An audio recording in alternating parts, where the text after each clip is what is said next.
ప్రపంచ దేశాలన్నీ కలిసి ఒక నిర్ణయం తీసుకుంటే బాగుంటుంది.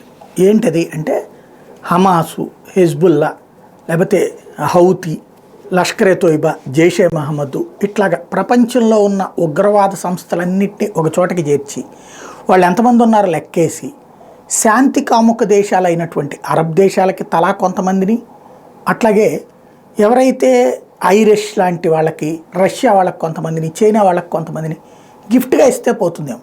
ఎందుకంటే ఉగ్రవాదాన్ని ఉగ్రవాదంలాగా చూడకుండా అది మానవత్వం మీద దాడిగా చూసేటటువంటి దరిద్రులు రాజకీయ నాయకులుగా లేకపోతే ప్రజాప్రతినిధులుగా ఎన్నికవుతూ ఉన్నారు ఈ మధ్యకాలం.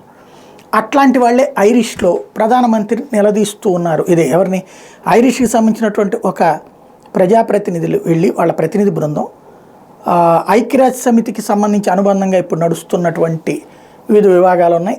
ఒకప్పుడు కీ రోల్ పోషించినటువంటి వండలేన వారిని ఎవరైతే ఇప్పుడు ఈయూకి హెడ్గా ఉంది మొన్నటిదాకా, ఇప్పుడు నాటోని ఆవిడే చూస్తుంది. ఆవిడ మీద తీవ్ర ఆగ్రహం వ్యక్తం చేస్తూ ఇజ్రాయెల్ చేస్తున్న మానవ హత్యలని మీరు ఖండించలేకపోతున్నారు, కాపాడలేకపోతున్నారు, ఇంకెందుకు మనం ఉండటం, నాటో ఉండటం ఎందుకు, యూరోపియన్ యూనియన్ ఉండటం ఎందుకు అంటూ తీవ్రమైనటువంటి ఆవేశాలను ప్రదర్శించింది.